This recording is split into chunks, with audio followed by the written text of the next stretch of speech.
Oui, dans le cinéma, qu'on parcourt un peu, on survole un peu. C'est comme une histoire qui m'est proche parce que je suis très, très lié à Jean-Pierre Léaud. Truffaut, Léaud, c'est quelque chose. Oui. Ah ben, Il y a du semblable oui. entre eux, vous voyez. Et ça ne se fait pas que dans un sens.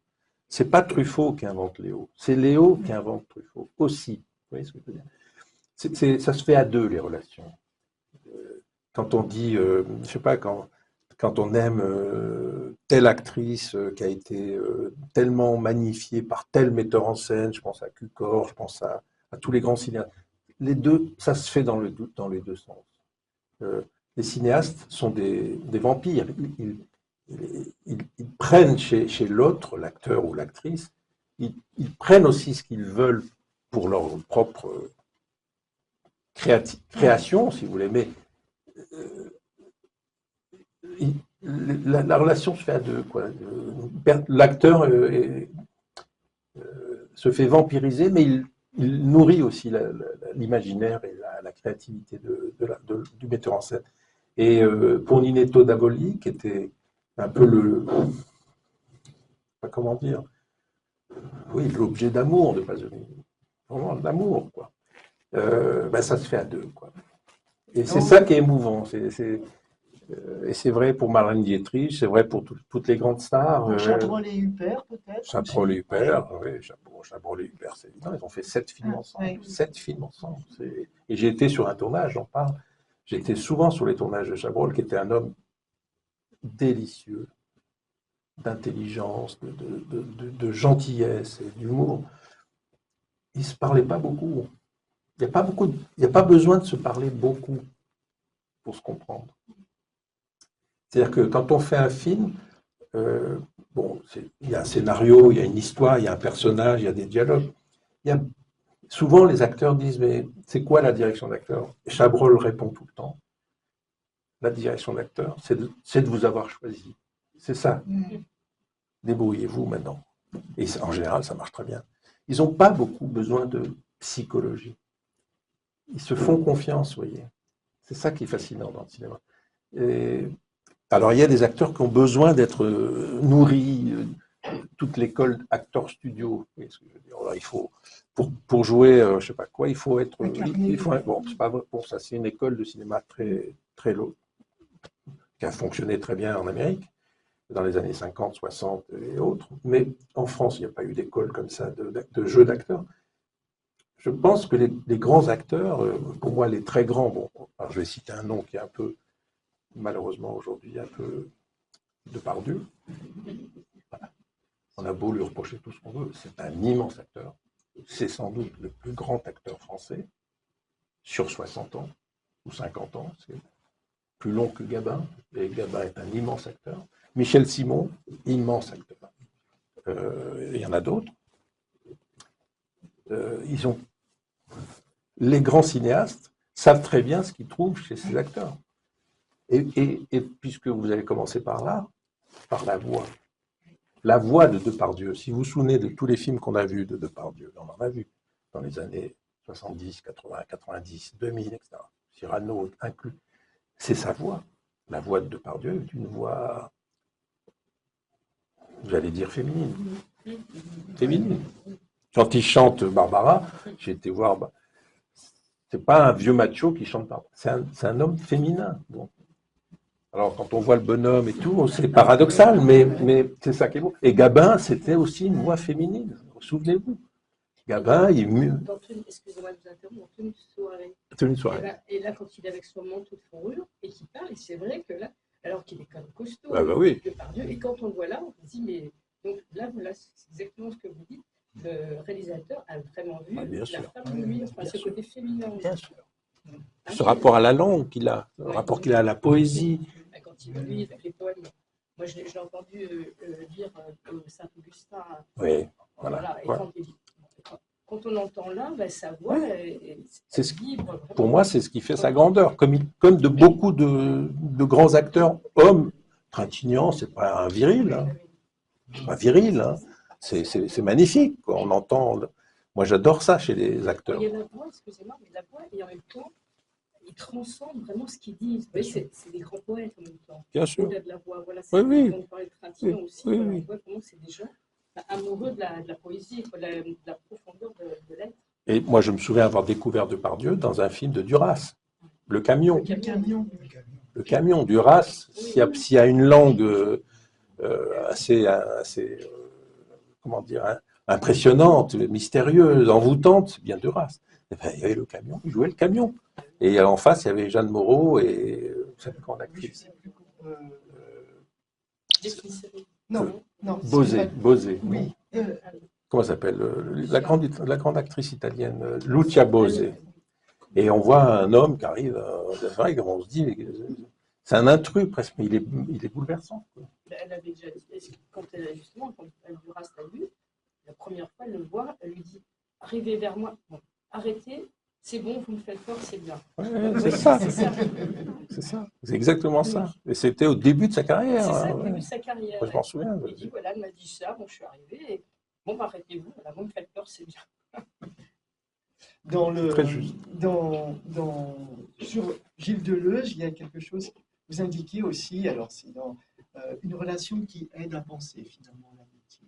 Oh bah, je sais pas si on parle de l'amitié, alors on va y aller parce que c'est. Non, Pour moi, voilà, c'est. ça traverse Non, mais pour moi, vraiment, bon, on est à chacun à un stade de la vie. L'amitié, je crois que c'est ce qui compte le plus. L'amitié. L'amitié, c'est-à-dire, c'est pas l'amour. L'amour, c'est plus. Comment dire, c'est plus le grand 8. Il y a des états d'amour très différents. Ça peut monter très haut, descendre aussi, et remonter. L'amitié, c'est plus stable et c'est plus reposant. Mais c'est. Peut-être avec Maurice Pialat. Pialat, moi. Non, mais moi, mais aujourd'hui, je peux le Ouais. dire sans être fanfaron, que j'ai été ami avec Maurice Pialat et que je pense qu'il a considéré que j'étais aussi son ami jusqu'à son lit de mort, parce que j'étais là, et qu'on n'était pas nombreux à être amis avec lui. Ouais. Donc j'ai fait un texte que je trouve assez émouvant, sublime. Oui. parce que j'ai vu Pialat comme personne ne l'a vu, Ouais. de près dans ses tourments. C'est un cinéaste que j'aime beaucoup, que j'aimais beaucoup. Pas facile, pas commode dans l'amitié. Il vous mettez à l'épreuve tout le temps. Mettez à l'épreuve son amitié. Voilà. C'est peut-être quelque chose. J'ai eu la même relation avec Claude Lanzmann, sur qui j'ai écrit aussi. Sur l'amitié. J'ai ressenti son amitié, mais c'était une amitié rugueuse. Vous voyez, il fallait être à la hauteur de l'amitié.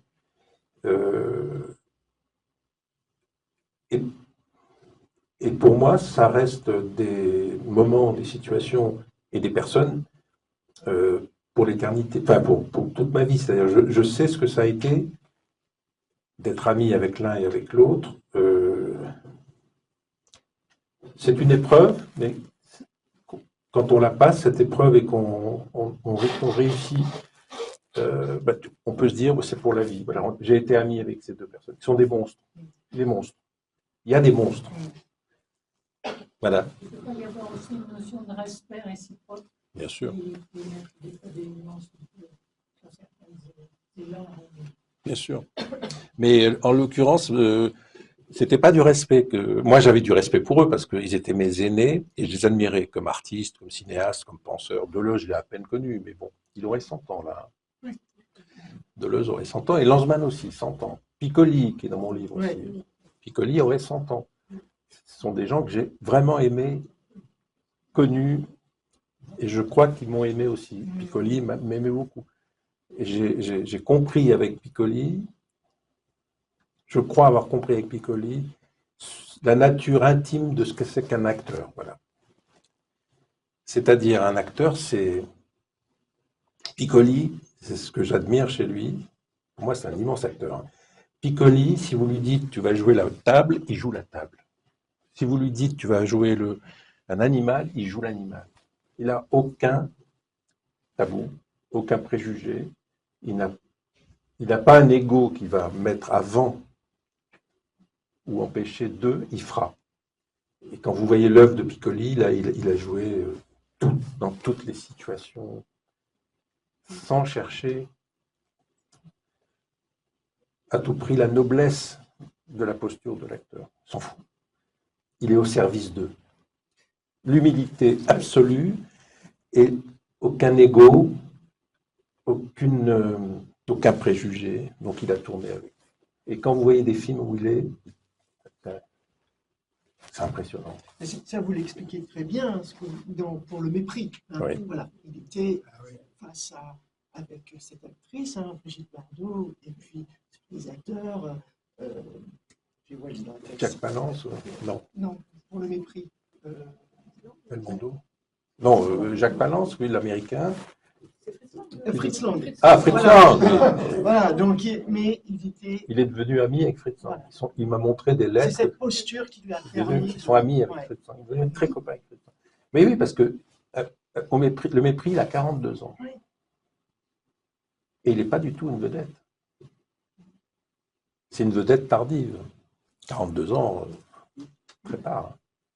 Et il a fait plein de films, des petits rôles et tout plein, chez Melville, chez plein de...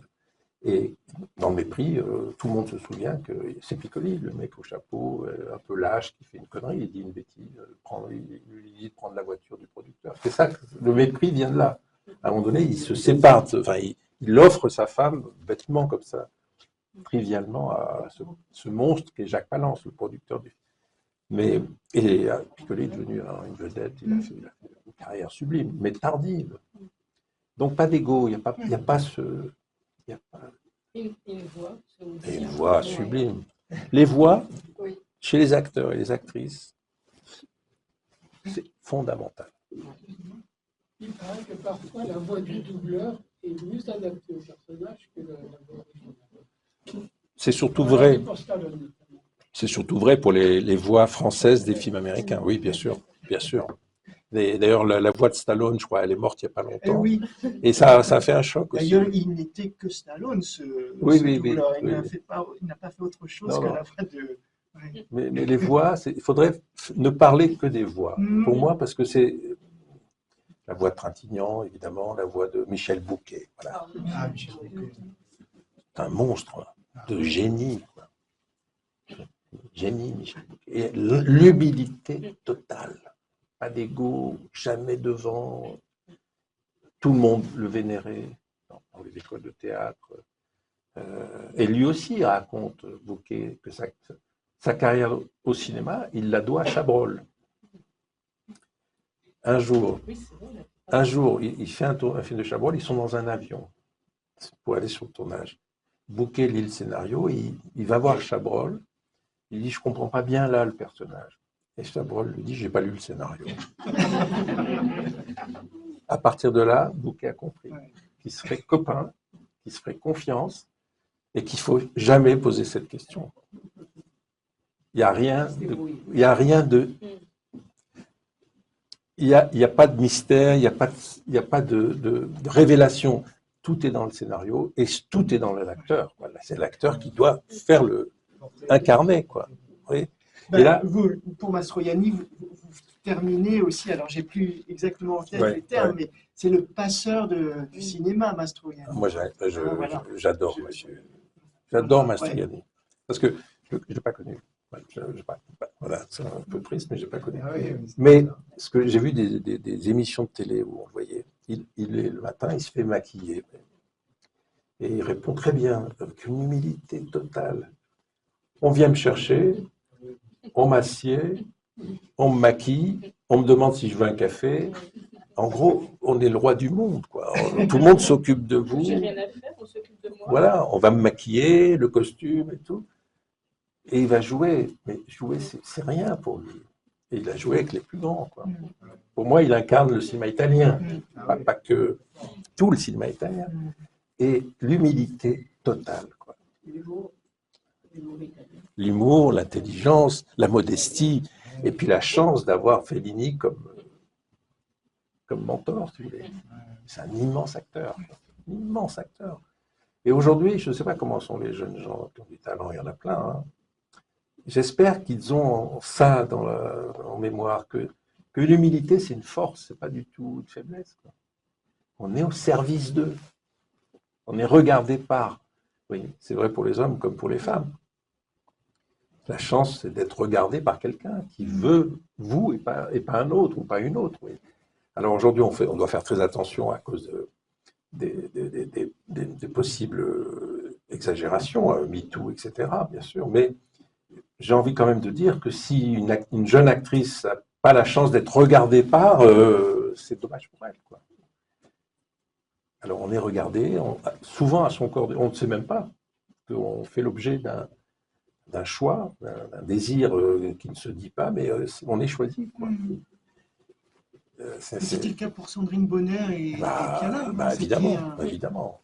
À nos amours, je me souviens, hein, la sortie du film, la première vision, tout, elle a, je sais pas, 15 ans. Jeune fille en colère, voilà. Il l'a vu, quoi. Il l'a vu, et en plus, il joue le père. Quelle chance elle a. Quelle chance elle a. Voilà. On vous écouterait des heures. Non, mais je suis bien, donc je suis bien. Avez-vous des questions? Sinon, on va passer un dernier extrait, pardon, pour clôturer. Et puis après, le temps de la dédicace. Vous voulez dire quelque chose, non? Dis-moi, Guérin. Vas-y. Ah bah oui. Quelle est la différence entre le cinéma d'aujourd'hui et peut-être le milieu du XXe siècle? Et est-ce que vous trouvez qu'il y a quelque chose qui manque aujourd'hui par rapport au passé dans le cinéma? Qu'est-ce qu'il y a quelque chose? C'est ce que je disais tout à l'heure. Ce que je crois qu'il manque à notre époque, c'est la confiance. C'est la confiance que, comment dire,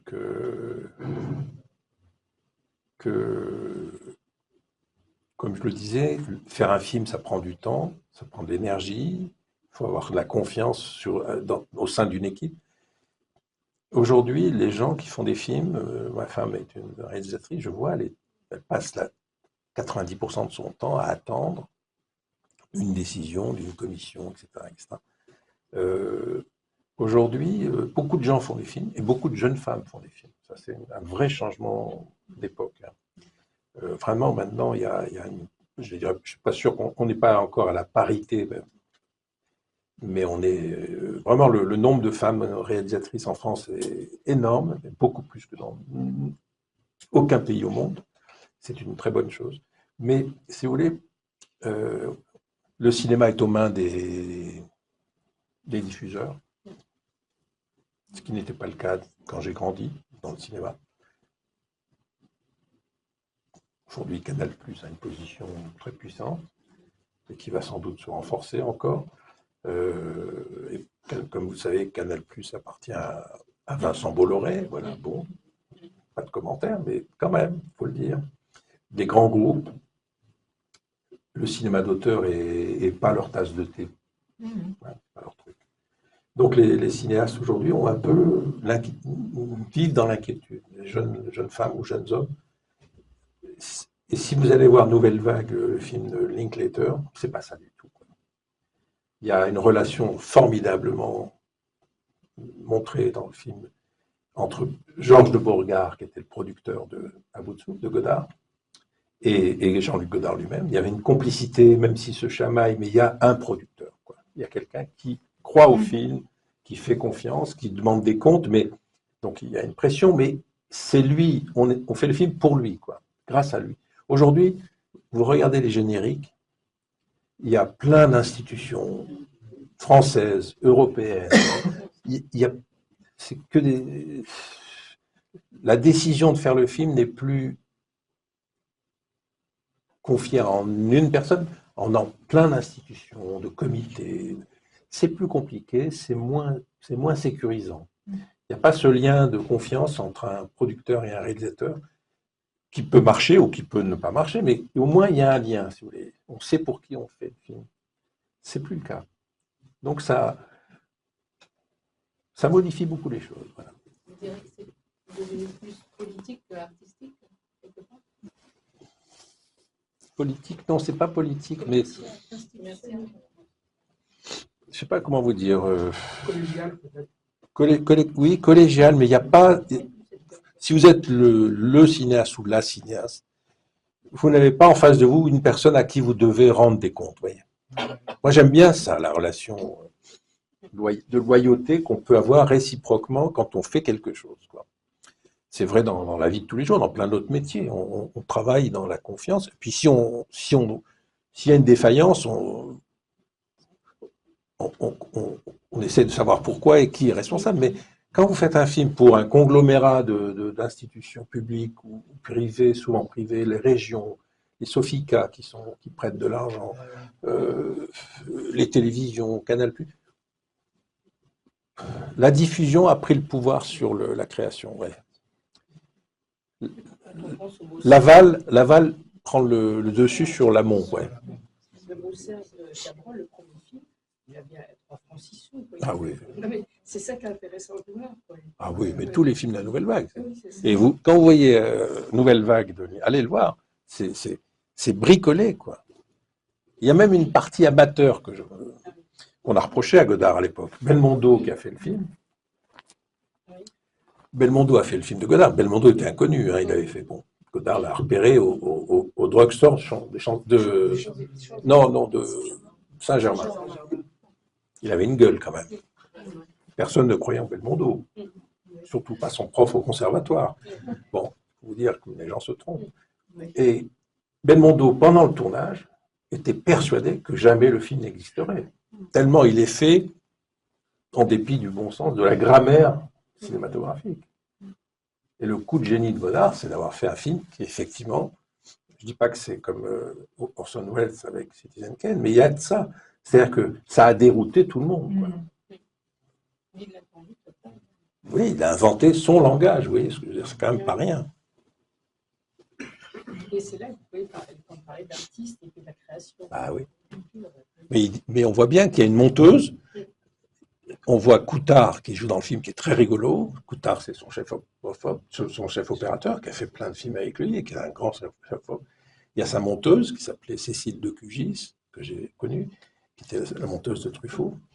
Et puis il a eu des ennuis juste après, en 62, parce qu'elle a hébergé, elle a aidé le FLN avant la fin de la guerre d'Algérie. Elle a abrité, je crois, chez elle ce qu'on appelait les porteurs de valises, vous vous souvenez? Ça vous dit rien, on est tous jeunes, là.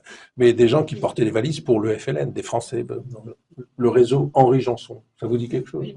Voilà. Donc elle a été en prison. Est-ce que vous avez fait des films? J'ai fait des documentaires. Un documentaire. J'ai fait un film sur Truffaut. J'ai écrit celui-là. Mais j'en ai fait un sur lui il y a 93, donc, et je n'arrive plus à trouver, je ne sais plus, on ne trouve plus, parce que les extraits sont tombés dans le droit ne s'applique plus. Oui, non, j'ai fait un film sur Isabelle Huppert, j'ai fait un long métrage sur elle, parce que j'ai suivi cette actrice que j'aime beaucoup pendant 1 an. J'ai filmé Isabelle au théâtre, elle jouait Médée. Ah oui. Elle jouait Médée. Je l'ai suivi en Suisse, elle tournait un film avec Chabrol. Merci pour le chocolat. J'ai surtout adoré. J'ai filmé à Vienne où elle tournait Anneke. C'était impressionnant de voir Anneke. Comment s'appelait la pianiste. Donc j'ai suivi Isabelle tout 1 an, 1 année comme ça. Puis j'ai fait un film avec elle. Et j'en suis assez content parce que je l'ai filmé de façon intime. Par exemple, filmer Isabelle Huppert, qui est une actrice magnifique de théâtre, la voix aussi, mais la voix répétée, seule, Médée, crier comme ça, seule, pas répéter, s'approprier physiquement le personnage, quoi. Je l'ai filmé à Avignon, quand elle sort de la grotte, et puis je l'ai filmé à Odéon, dans sa loge. Elle m'a autorisé, c'est mon rêve ça, je voulais la filmer 5 minutes avant l'entrée en scène. Qui est un moment, c'est tellement un moment magique que j'ai dit à mon chef-op, qui est formidable, j'ai dit, tu y vas seul, moi je ne peux pas. Si je vais, elle me connaît, je vais la déranger, et je veux filmer ce moment secret, intime, silencieux et musical, où l'actrice va sortir de la loge, la concentration, le silence, elle boit du thé, elle chantonne, et tout d'un coup, elle sort. Et elle apparaît sur scène. Vous avez vu un film récent que j'ai beaucoup aimé, film suédois, là. Comment, attendez.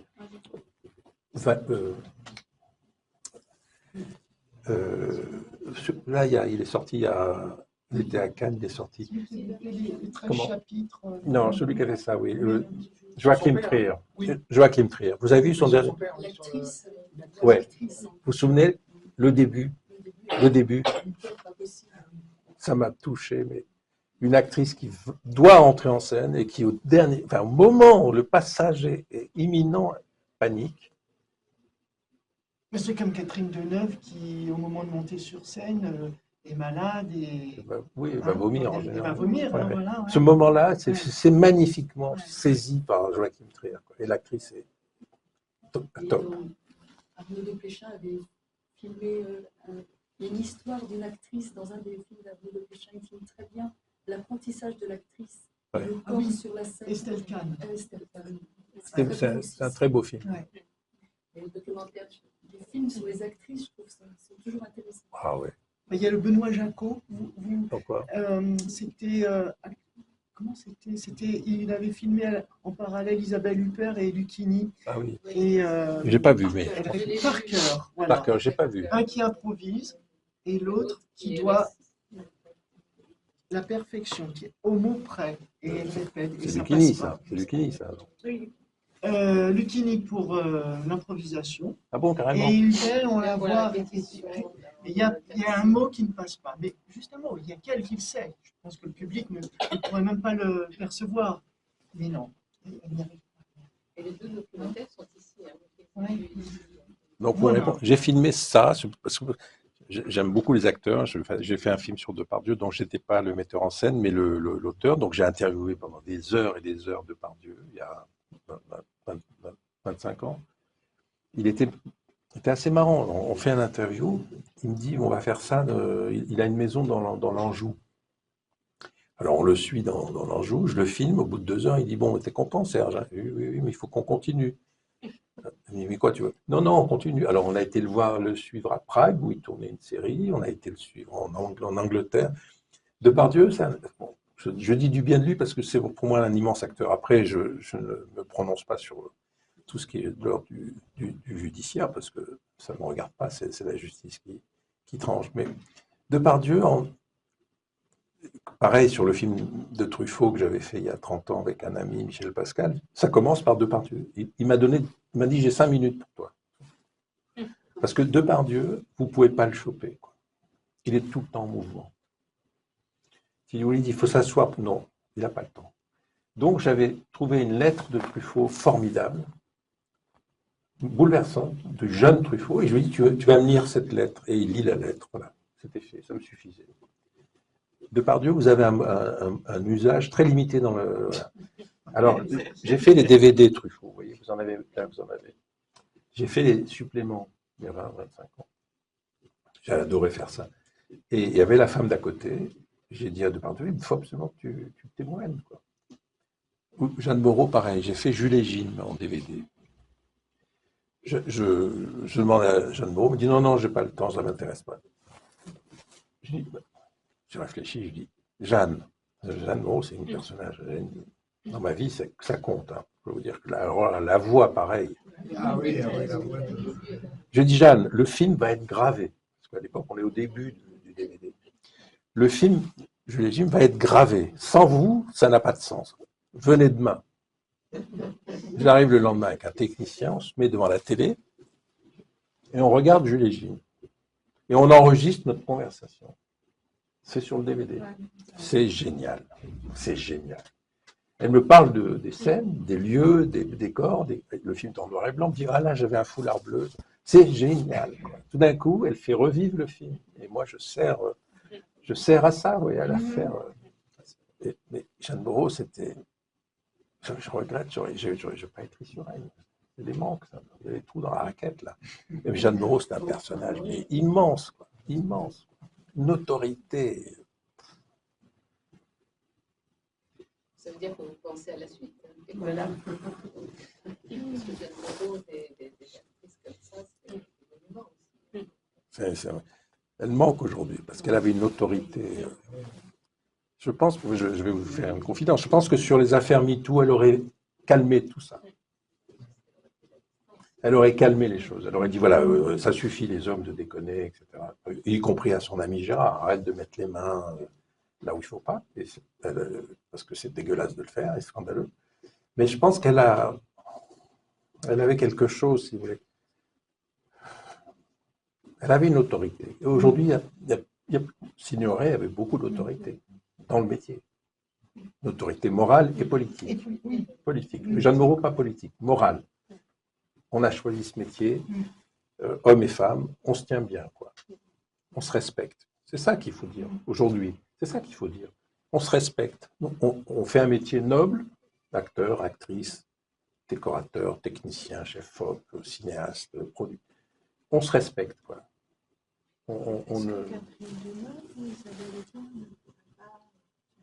Elles ont peur de le dire. Catherine Deneuve a dit des choses, elle s'est fait massacrer. Et elle n'est pas prête du tout à ça. Alors, en même temps, excusez-moi, le problème, c'est que maintenant, on prend un propos, on le reduit ailleurs. Bien sûr. Donc, avec Mediapart, on le voit bien. Bien sûr. Et c'est pour ça qu'elle a arrêté. Oui, il y a eu. Moi, je la connais bien, je l'aime beaucoup, cette femme. Après, elle s'est dit. Elle en a pris plein la gueule et elle n'était pas du tout prête. Ouais. Oui, parce qu'à un moment, elle disait, bon, quelqu'un qui vous siffle. Elle dit, voilà, à l'époque, il y avait quelqu'un qui peignait un bâtiment, il vous sifflait. Enfin, elle dit, il n'allait pas pourtant de mettre les piments aux fesses. Elle disait que elle dit, bon, c'est agréable. Mais elle dit, maintenant, on ne peut plus rien dire. Donc, les gens communiquent. En même temps, parler de ça, de la communication. Donc, du coup, c'est un peu presque le plexiglas, il ne faut plus parler. Et puis, on se fait lâcher sur les réseaux sociaux. Oui, c'est ça. Oui. Oui, elle a essayé, mais... Et surtout, bon, Isabelle Huppert, que je connais, elle est c'est pas du tout quelqu'un qui prend position. Et déjà, je l'avais croisée dans la rue comme ça, alors elle a un petit sourire, voilà, elle est très sympathique, mais en même temps, oui, voilà, on sent qu'elle est très intérieure. Elle fait une carrière sublime. Ouais. Elle dit oui à tout. Elle va. Un jour, je l'invite à dîner. Quand je dirigeais la Cinémathèque, j'avais reçu un cinéaste coréen. On va dîner avec Costa Gavras, ce cinéaste coréen, Hong Sang-soo, etc. On va dîner dans un restaurant. Et je dis c'était un jour, je me souviens, c'était le jour d'anniversaire d'Isabelle, le 16 mars, je ne sais plus quand. Je lui dis, bah, viens, rejoins-nous. Et je l'assieds juste en face du cinéaste. À la fin du dîner, ils faisaient un film ensemble. Hong Sang-soo. Elle en a fait plusieurs, oui. Ouais, elle en a fait plusieurs, elle en a fait 3, je crois. Mais elle est comme ça. Si vous lui amenez un cinéaste avec qui elle n'a pas tourné, elle le scalpe. Elle est comme ça. Génial. La curiosité, l'aventure. En coréen, pas de problème. Non, mais c'est génial. J'ai entendu, c'est peut-être une anecdote, que Isabelle Huppert, en 1980 ou 1979, elle était en train de tourner dans le film de Cimino, oui. La Porte du Paradis, oui. En plein Montana. Oui. Et elle voit débarquer Jean-Luc Godard en plein Montana. C'est vrai. Avec son accent vaudois. Et Jean-Luc Godard qui lui dit viens, on va faire un film ensemble. Mais en fait, pour moi, comme pour d'autres ici, c'était complètement invraisemblable que Jean-Luc Godard se retrouve en plein Montana. Et en fait, je dis ça parce que des fois, c'est les cinéastes qui sont allés la retrouver, Isabelle Huppert, exprès. Mais ce que vous dites est vrai. Il a fait ça pour faire Sauf qui peut la vie. Il a été la chercher, la convaincre. Et elle-même avait fait le film de Cimino en quittant un peu trop vite, selon Piala, Loulou. Et Piala en a beaucoup voulu à Isabelle Huppert, parce Piala, il ne supportait pas qu'une de ses actrices ou qu'un de ses acteurs aille tout de suite. Il était jaloux des autres. Quand Depardieu partait de chez Piala, Piala était furieux. Il aille faire des films avec des cinéastes qu'il méprisait ou qu'il considérait comme mineurs. C'est la jalousie. Il avait le sentiment que Depardieu était exclusivement pour lui. Ils ont fait quand même 5 films ensemble, 4 films. Sur les 10 de Piala, c'est pas beaucoup. Enfin, c'est une belle... Donc, il y a un sentiment, les cinéastes, quand ils travaillent avec des actrices ou des acteurs, ils voudraient que l'acteur soit complètement, oui, exclusif. C'est un fantasme, mais oui. Or, les acteurs, qu'est-ce qu'ils font? Un tournage fini, ils s'en vont. Mais le film, il n'est pas fini. Donc, quand les acteurs font la promotion des films, à Cannes, ou à la télé, à la radio, c'est 6 mois après le film. Ils en ont déjà fait 2 entre-temps. Donc, c'est lointain un peu. Oui. C'est la vie, c'est ça être. On ne peut pas le reprocher, mais oui, le metteur en scène, lui, il sait ou la metteur en scène, elle sait, ou il sait, il y a encore du boulot, quoi. Oui. Avant que le film se finisse, beaucoup de mois, plusieurs mois. Et là, c'est la solitude totale. Le montage, c'est le moment de grande solitude, hein, avec le monteur et la monteuse, le metteur en scène. Et là, le film se réécrit, trouve sa forme. C'est de la réécriture. C'est ce que disait d'ailleurs l'extrait avec Truffaut, c'est ce qu'il disait. Premier extrait, et puis allez. On va se quitter sur un bel horizon. Ah, mystère, je ne suis pas au courant. Hein, ah, c'est...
Merci Serge de cette merveilleuse rencontre. C'était très agréable. Merci.